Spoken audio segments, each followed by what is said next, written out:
TF2 is a game with a plethora of different weapons to choose from. Whatever your preferred playstyle is for each class, there's typically a weapon that tailors to this most enjoyed playstyle the most. But at least in my case, I tend to gravitate towards the more fun and satisfying weapons that TF2 has to offer. Because of this, I thought it'd be interesting to delve into TF2's overall weaponry and figure out which weapons in TF2 are the most fun and satisfying to use. As per usual, I'll be choosing one weapon per class, and these picks will be my own opinions. If you agree with the weapons I chose, or want to tell me what your most fun and satisfying weapons to use are, let me know down in the comments. Anyway, let's get into the video and see what TF2's most fun and satisfying weapons are.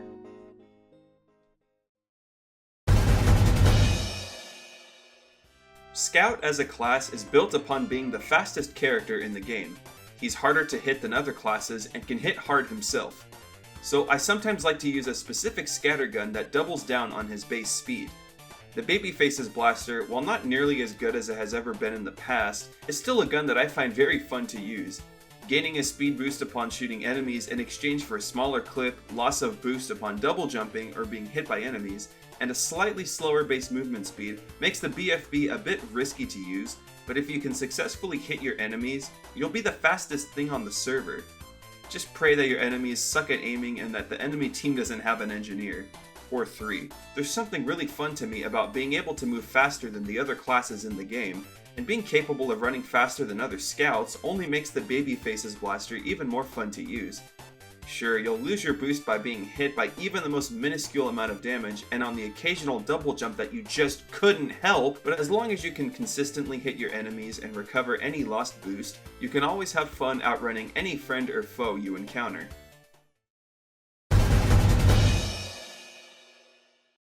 Being one of the most balanced and well-rounded classes in the game, Soldier also has a number of different weapons that can change up the way you deal damage, get around the map, and generally how you can support your team. Especially regarding his banners, they all let you assist your team in a number of different ways. But for today's video, the Battalion's backup is what I'd call Soldier's most fun and satisfying item. Exchanging your secondary slot for a banner that gives you 20 extra base health, in addition to a 10-second buff that gives you and your team complete immunity to critical hits, a 35% damage resistance, and a 50% sentry gun damage resistance. Wait, where was this sentence going? A passive boost in your overall health and hefty damage resistances for 10 seconds is a fair trade-off for losing access to emergency backup damage. Well, as long as the enemy Pyro isn't that good at reflecting rockets, it'll seem fair to use. This item seems more satisfying than fun in most cases, but I think its fun factor derives from buffing your entire team. I personally feel satisfied giving my team a defensive buff with the Battalion's backup charge, and I think it's really fun to tear through the enemy team while they're incapable of dealing full damage back to you. And I personally don't care too much about random crits, but if you hate them with a burning passion, this item will possibly be the most satisfying Soldier secondary to use. The Battalion's backup lets you completely shut down one of TF2's most controversial gameplay elements. Now, it may not be that fun having to wait until you deal 600 damage to use your charge, especially if you die before its meter fills up all the way. But when you finally deal enough damage and use that charge, you'll see that the Battalion's backup adds that extra layer of fun to what playing Soldier is already like.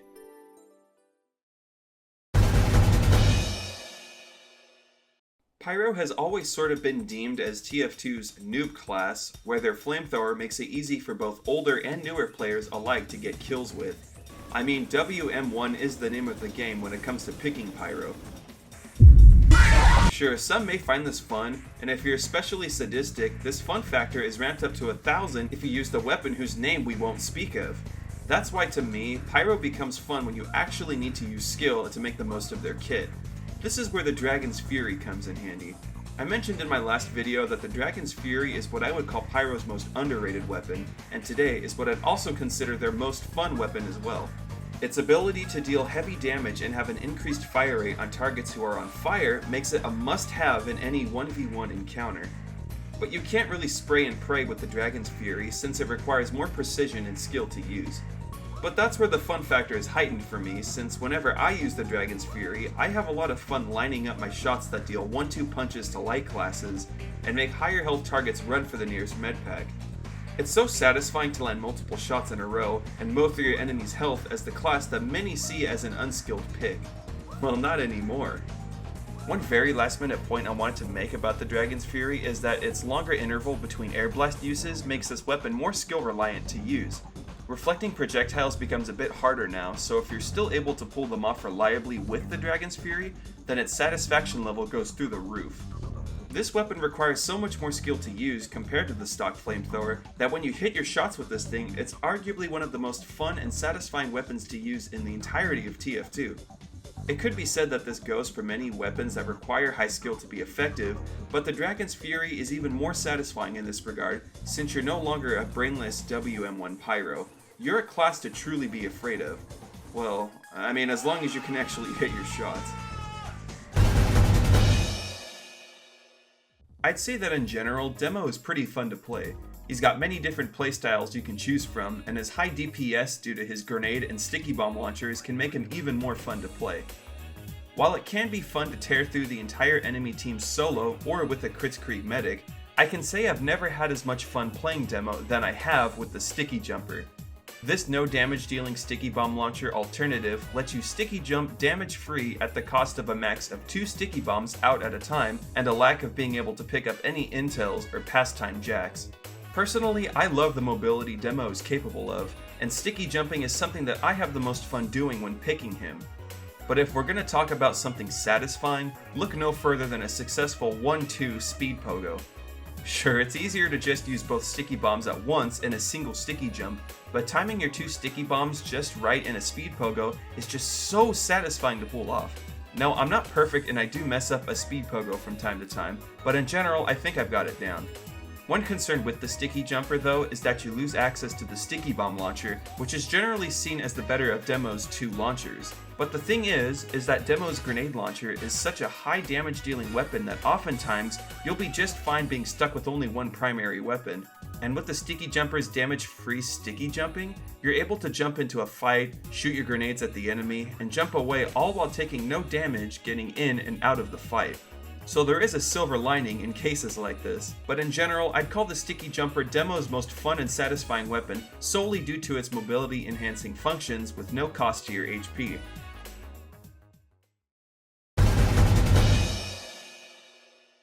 The idea that Heavy is the most straightforward class in the game isn't really a shock to anybody at this point. You shoot your minigun, eat your sandwich to gain back any lost health, and go back to shooting your minigun right after. Throw some occasional spy checking in there, and you've got the most basic Heavy gameplay formula possible. But if you had to ask yourself what makes playing Heavy fun, how would you answer that? To me, Heavy is fun because of how quickly you can kill your enemies with any one of his miniguns, especially at close range. Because of this, I personally think Heavy's most fun and satisfying weapon is his minigun, or any of his miniguns. I don't really have a preference. When you play Heavy, you're this behemoth of a class who can mow down everyone in sight, and personally, that's why I love playing him so much. Being able to completely shut down any class at close range, even with a pocket medic, makes playing Heavy extremely enjoyable to me. You're essentially telling the enemy team, I'm standing right here, don't come any closer, or else. And that or else really packs a punch, since Heavy's stock minigun has DPS values of 475 to 513 at close range, 48 to 285 at medium range, and 48 to 95 at longer ranges. While Heavy may not be 100% viable at longer ranges since his minigun is essentially tickling the enemies at that distance, medium and close ranges make Heavy truly scary, but also capable of protecting his team. Oh yeah, that's the other thing. Medic is good at protecting his team by healing them with his minigun, but Heavy's great at protecting teammates simply by killing anyone who even dares fire a single bullet at your fellow man. That's spelled with 2 N's. I'm gonna admit, I'm a simple guy. I like doing big damage on the battlefield, and picking a class with the highest health pool and highest close range DPS in the game activates the single neuron left in my brain and makes me feel happy. And this high DPS is possible thanks to the minigun. Other Heavy playstyles may be more interesting, such as rocking a shotgun as backup damage or using a speed boosting melee, which I will admit are fun playstyles that actually prove their worth many times. But to me, seeing and getting high damage numbers in TF2 are one of my favorite parts of the game, so rocking the minigun as Heavy will always be the most fun and satisfying option I can go with.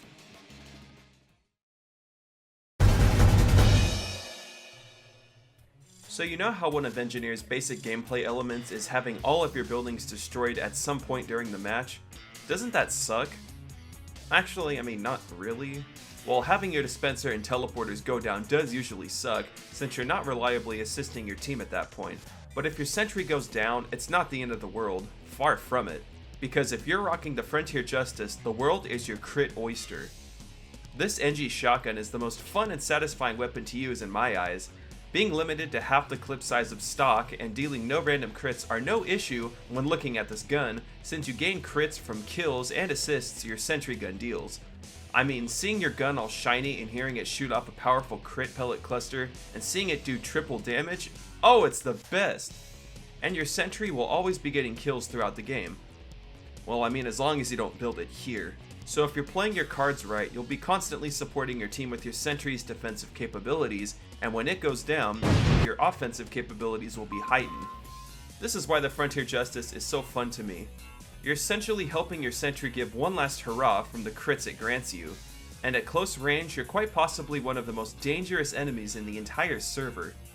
Now, other primaries may be better in more situations, such as the Rescue Ranger if you're trying to keep your buildings up more efficiently in the first place, or the stock shotgun if you're worried about whiffing your shots and want a full clip to reliably use in a firefight. And if these tailor more to your playstyle or skills as Engineer, by all means use them. But when I want to have fun as Engineer, I'm sticking with the Frontier Justice. Those crits are so satisfying to store up and use at the right moment, and it won't be long before you find yourself having fun wreaking havoc on the battlefield with your literally shiny new gun.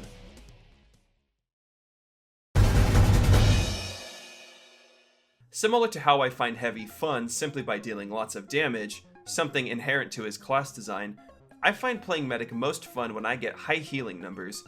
With this logic, it's no wonder that I'd consider the Quick Fix his most fun and satisfying item. Having a base 10% increased Uber charge build rate and 40% increased healing rate, a 300% faster healing rate and immunity to any knockbacks upon an Uber, and the ability to mirror any class's blast jump at the cost of reduced overheal makes this Minigun the one that I find myself using the most. It may not pack a punch when you finally use your Uber, but it will outheal every other Minigun any day of the week.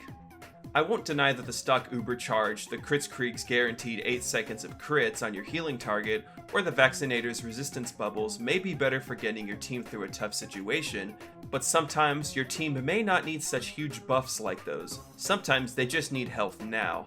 And the Quick Fix delivers in that area. In fact, if you use your Quick Fix Uber, you're able to Uber flash several teammates in rapid succession, allowing a huge chunk of your team to instantly recover any lost health. I don't know, I feel like some sort of dopamine rush kicks in when I see that I'm healing my teammates for more health per second than if I used any other Minigun, and on a Quick Fix Uber, seeing my teammates' health go from 1 to maxed out with overheal in the blink of an eye makes me proud to be the team's medic, since I'm bringing them back up to the peak of their health in an instant. Call me crazy, but I'd say that I prefer healing my teammates more than building up and using an Uber, since I feel more satisfied healing my team when playing Medic as opposed to making a single teammate or two overpowered for a brief moment. I really feel like Medic's main role on the team is keeping his team healed up and healthy, with any one of his Uber types serving as a secondary utility/reward for doing your job. But I'm always going to enjoy being a medic who just wants to keep his teammates' HP constantly as high as possible, and thanks to the Quick Fix, my preferred playstyle will always be satisfied.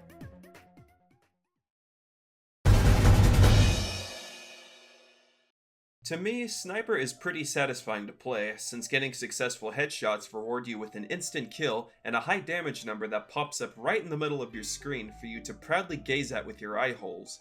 But the one caveat to playing Sniper is that he'll usually be in the back lines, far from any action in the battlefield, and more importantly, far away from his teammates. This sort of takes the team feeling out of Team Fortress when I play Sniper. So it's probably not a surprise to anybody that I find the Huntsman Sniper's most fun and satisfying weapon. Trading your powerful hit scan damage option for a projectile-based bow and arrow means that while you won't be able to as effectively kill your enemies, you're way more equipped to stand alongside your teammates in the forefront of any firefight. One of my favorite elements of TF2 is working as a team, and at a minimum, simply standing near other teammates makes me feel more safe and just makes me have more fun overall, especially if little interactions or team-ups naturally happen. so picking a class who's usually most effective at longer ranges doesn't really float my boat. But using a weapon that turns that long-range class into a medium and closer range one is something right up my alley. For the sake of this video, I'm completely ignoring the horrible headshot hitbox that the Huntsman has, since I don't think that should have any say in why I find the Huntsman so fun to use. Just gonna put that out there. But just to get back to my main point, being up at the front lines with your whole team makes it really feel like you're completing your team's lineup, and personally, that makes me happy knowing that I'm standing by my teammates' sides. Literally. So while any other sniper rifle can more effectively kill your enemies at longer ranges, the Huntsman's effectiveness at medium and closer ranges, combined with its ability to make sniper much more mobile, helps make me feel more included and active in a match overall, and because of that is why I find myself using the Huntsman in 90% of games where I play sniper. This little bow and arrow simply opens up a whole new world that sniper doesn't usually have access to otherwise. Also, I guess the Huntsman can be effective at longer ranges too, but you're essentially playing Luxman at that point. Oh, I said it, damn it! I really don't play Spy that much in general. It's not that I don't like playing him or anything like that, it's just that his playstyle isn't something I'm really used to since you take on a more espionage role for your team instead of being a huge damage dealer. But when I do play Spy, one thing I love doing is messing with the enemy team. And what better way to do so than by using one of arguably his worst weapons? We all know that the red tape recorder isn't that great of an option for a sapper. Oh, it's actually his only other option. Engineers probably won't take you seriously if you use the red tape recorder, either thinking you're a free-to-play who doesn't know what it actually does, or that you're literally insane and know how bad it is, but you're trolling anyway. And when I play Spy, I'm banking on that second option to happen. See, when I stab an engineer and sap his buildings after, I'm essentially insulting them by using Spy's worst sapper option, almost as if I'm saying, I got the better of you, and now I'm gonna prolong the suffering of your buildings too. Wow, that sounded cringe as hell. Basically, I find the red tape recorder so fun to use simply because of how bad everyone knows it is. I get a kick out of using weapons that the community has deemed as terrible. For example, my go-to Pyro melee is the Home Wrecker, even though it's not going to be useful all the time and is worse in general combat. And sometimes I like using the Righteous Bison as soldier since it's so bad that when you get a kill with it, it's almost like seeing someone unbox 10 unusuals in a row. In this regard, the red tape recorder is the perfect way to mess with an engineer when you're playing Spy, the class who's already capable of messing with the enemy team as it stands. I will give credit where credit is due. The red tape recorder is good at countering mini sentries since it extends the sentry destroy time to make the engineer unable to spam down another mini as quickly as he normally can. The red tape recorder helps you get into the enemy team's head, helping to make them think, really? Their Spy is actually using that? And I really do think it's funny to make people stop in the middle of playing TF2 and ask themselves a question like that, since I've essentially transcended the confines of the game and have made other players critically think for the first time in probably a month? Because of all these factors, I'd say that the red tape recorder is Spy's most fun item, at least to me.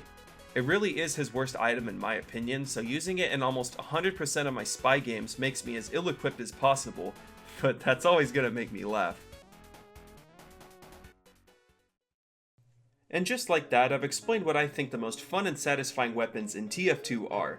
They may not all be the best choices when playing certain classes, but darn it, they tailor to my playstyles the most out of any other weapons each class has to offer, and because of that, they help me have the most fun I possibly can when playing TF2.